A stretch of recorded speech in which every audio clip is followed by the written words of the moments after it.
Сәлеметсіздер ме, құрметті 6 сынып білім алушылары. Бұл видеода біз сіздермен математика пәнінен 3-ші тоқсандағы кезекті бөлім бойынша жиынтық бағалау тапсырмаларына шолу жасаймыз.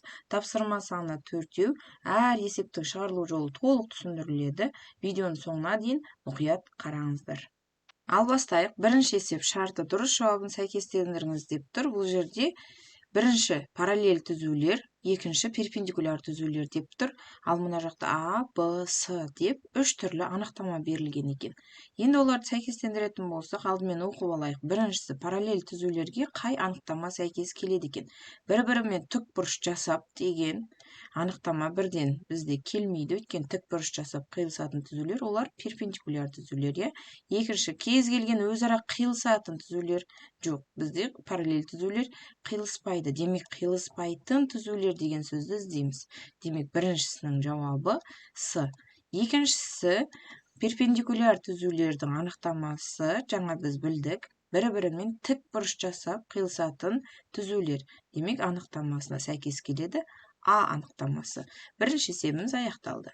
Екінші есеп, берілген кестедегі фигуралардың ішінен қайсысы жазықтықтағы және кеңістіктегі фигуралар екенін табыңыз дейді. Қараңыздар, астына жазылып тұр екен. Жазықтықтағы фигуралар дейді. Жазықтықтағы фигуралар, қараңыздар, бізде А тіктөртбұрыш болып тұр және Д. Бұл жерде шеңбер немесе дөңгелек деп алатын болсақ, дәл осы А және Д суреттеріндегілер жазықтықта. Ал қалған екі сурет кеңістіктегі фигураларға мысал болады. Өйткені олардың көлемі бар. Сонымен қатар сіздерге есте қалу үшін айтқан едім, көрінбейтін сызықтар, яғни үзік сызықтармен кескінделген фигуралардың барлығы кеңістіктегі фигураларға жатады. Сонымен жауабы Б және С суреттегі кеңістіктегі фигуралар екен. Үшінші, координаталық жазықтықта А нүктесі координатасы 3 және 4 болатын нүкте берілген. Міне, мына суретке назар аударыңыздар. А нүктесі координатасы X 3-ке тең екен, Y 4-ке тең нүкте екен.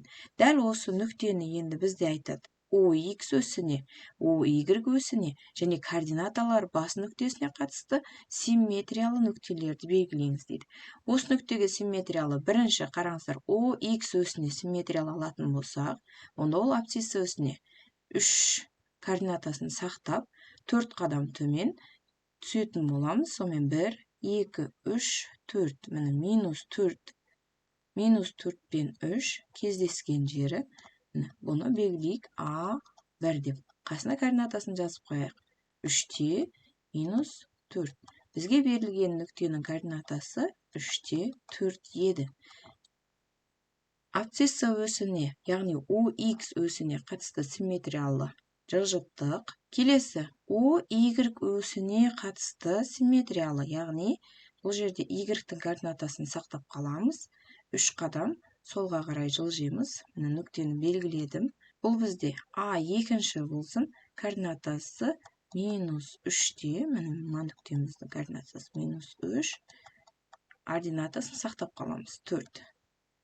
Келесі, енді центрлік симметрия. Дәл осы координаталардың қарама-қарсы таңбалар, яғни минус 3-те минус 4. Міне, центрлік симметриясы А3 деп қояйық. Оның координатасы жазылды жақшаға. Міне, сонымен бұл есебіміз толықтай аяқталды. Келесі тапсырма, координаталық жазықтықта мына нүктелер, яғни 4 нүктенің координаталары берілген екен. А тапсырмасы АБ және СД кесінділерінің қиылысу нүктесінің координатасын табуымыз керек. Ал Б тапсырмасында АБ-ның абсцисса мен СД-ның ординатамен қиылысу нүктесін табуымыз керек. Ал осы нүктелерді бірінші біз координаталық жазықтықта белгілеп алайық. А минус 5-те 4. А нүктесін белгілеп алдық. Б нүктесін белгілеп алдық. С нүктесін де белгілеп алдық. Д нүктесін де белгілеп алдық. 4 нүктеміз де дайын. Ары қарай енді АБ, СД кесінділерін жасайық.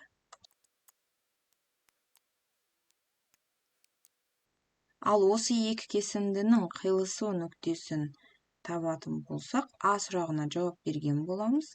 Демек, бұл есептегі А сұрағының жауабы, қараңыздар, координатасы -2-де 1-ге тең болатын О нүктесі деп белгілеп алайық.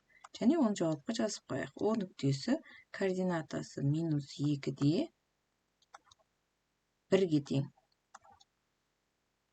Енді Б сұрағының жауаптары. Қараңыздар, АБ кесіндісінің абсцисса осімен қиылысуы, оны мысалы белгілейік n әрпімен.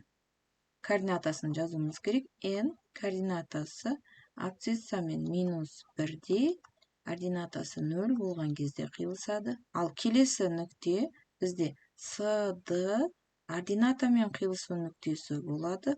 Оны мысал ретінде К әрпімен белгілейік. Олай болса, К координатасы тең болады екен 0-де 4 нүктесі. Осымен барлық сұрақтарына жауап бердік. 4-ші есебіміз де аяқталды. Сонымен, құрметті білім алушылар, жиынтық бағалауымыздың барлық есептерін қарастырдық. Сіздерге түсінікті болды деп ойлаймын. Сұрақтарыңыз бар болса, комментарийге жазыңыздар. Жауап беруге тырысамын. Дайындықтарыңызды шыңдап, қайта қарап, достарыңызбен бөлісіп қоюды ұмытпаңыздар.